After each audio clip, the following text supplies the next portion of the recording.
US Climate Envoy John Kerry praised India as a world leader in renewables, as he lauded the country for getting the job done on climate.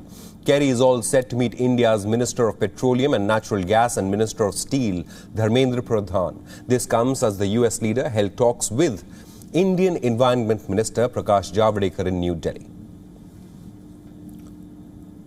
But I am particularly grateful that India is getting the job done on climate, pushing the curve. You are indisputably a world leader already in the deployment of renewable energy, and your leadership of the International Solar Alliance promises to advance clean energy across India and other dynamic growing economies around the world. The US Special Presidential Envoy for Climate is currently on an Asia visit. He's the second top Biden administration official to visit India in the last 1 month. India's Environment Minister Prakash Javadekar tweeted about the discussion between the top leaders, saying that they had an engaging and fruitful discussion on a range of issues, including climate, finance, joint research and collaboration.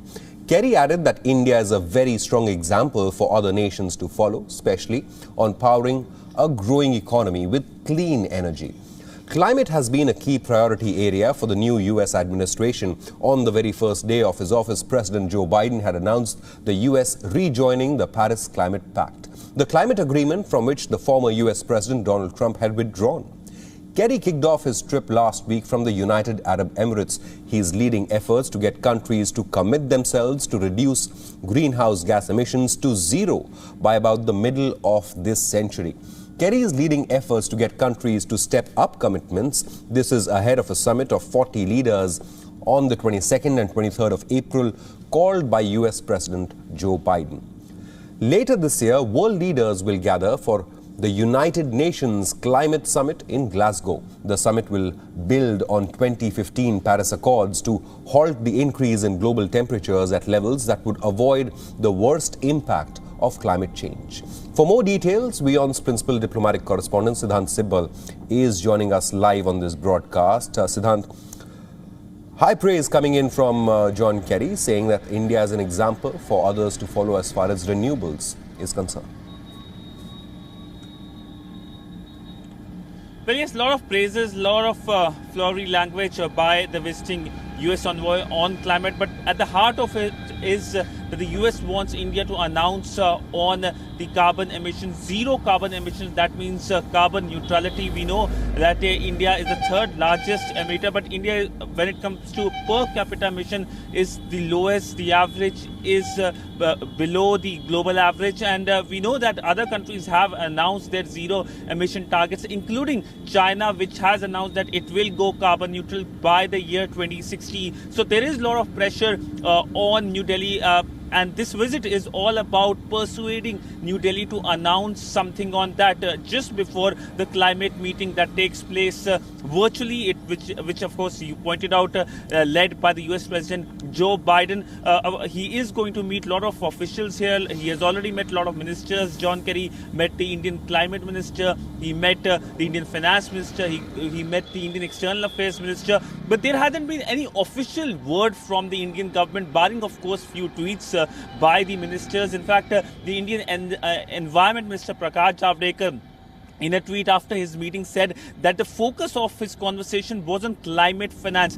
What New Delhi expects from Washington is, yes, if Washington is keen on the climate issue, then it should also, as a moral responsibility, as a developed country, provide low-cost, clean technology to the developing countries, especially countries like India. On that, we haven't seen any announcement by Washington. So, of course, there is a lot of lauding that is happening. That's part of diplomacy. But at the heart of it is the issue of technology. It is the issue of carbon emission announcement by New Delhi just before the climate meeting, and of course the Glasgow event that will take place in the month of November in United Kingdom. Siddhant, now speaking at the United Nations Climate Ambition Summit in mid-December, Indian Prime Minister Narendra Modi declared that India is on track to reach and ultimately exceed the ambitious renewable energy targets that were set in the Paris Accords. Now, he said, and I quote, India has reduced emissions intensity by 21% already over 2005 levels, and that India's renewable energy capacity is the fourth largest in the world. So India has made tremendous progress as far as shifting towards clean energy is concerned, and it is one of Prime Minister Modi's primary focus. Now, do elaborate what are the meetings lined up today as far as John Kerry's India visit is concerned. Well, John Kerry is expected to meet the Indian Petroleum Minister. It is expected to happen at 12:30 p.m. Indian Standard Time. There is no announcement of when he is going to meet or call on the Indian Prime Minister Narendra Modi. We do expect perhaps there could be a meeting with the Indian Prime Minister, but there is no official announcement. He leaves tomorrow, and before that he wants to have more conversation with the Indian leadership, and then of course he goes to Dhaka.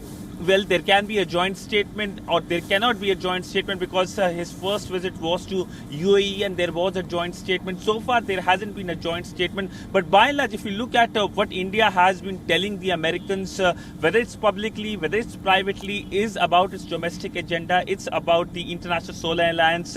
We know that John Kerry lauded International Solar Alliance, and this is something that is at the heart of India's climate policies, how internationally more and more countries can participate under the International Solar Alliance, use or harness the power of sun, and for that they need to produce low-cost solar cells, and for that India has been making lead. But for that, technology transfer is important. Right. That is what India expects from the West, and this is something that obviously must have come up in the conversations between the two sides. Absolutely. Siddhant Sibal, thank you so much for joining us with the latest on this developing story.